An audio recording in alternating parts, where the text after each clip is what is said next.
আসসালামু আলাইকুম। আশা করি সবাই ভালো আছেন। আলহামদুলিল্লাহ। আজকে আমি শেয়ার করব কাঁচা আমের শরবত। একটা আম নিয়েছি, পুদিনা নিয়েছি। আমটা খোসা ছাড়িয়ে কেটে নিব। পুদিনার শক্ত অংশটা ফেলে নরম অংশটা নিয়ে বেছে ধুয়ে নিব। আমটা কেটে নিয়েছি, পুদিনা ধুয়ে নিয়েছি। এখন জুস করে নিব। ব্লেন্ডারে দিয়ে দিলাম। আমার আমটা ভিতরে একটু হলুদ হয়ে গেল, আর সমস্যা নেই।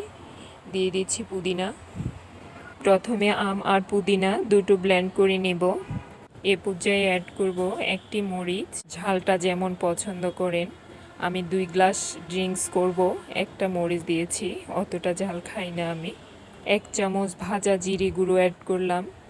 চিনি অ্যাড করলাম। চিনিটা যেমন পছন্দ করেন বাড়িয়ে কমিয়ে নেবেন। 1 টিস্পুন বিট সল্ট অ্যাড করলাম। সব কিছু সেট করে দেওয়ার পর আরেকবার ব্লেন্ড করে নিব। কাঁচা আম ছোট ছোট থেকে যেতে পারে, তাই কয়েকবার করে ফাইনালি ব্লেন্ড করে নিয়েছি।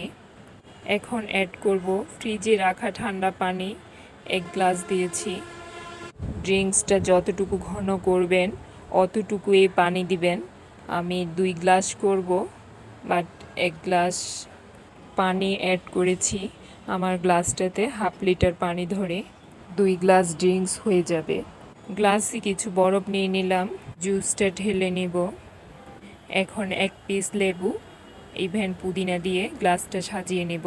এত গরম পড়ছে, এই গরমে এরকম 1 গ্লাস ড্রিঙ্কস যেন প্রশান্তি ছোঁয়া। ঠান্ডা ঠান্ডা বরফ কুচি দিয়ে শরীরটা একদম শীতল করে দিবে।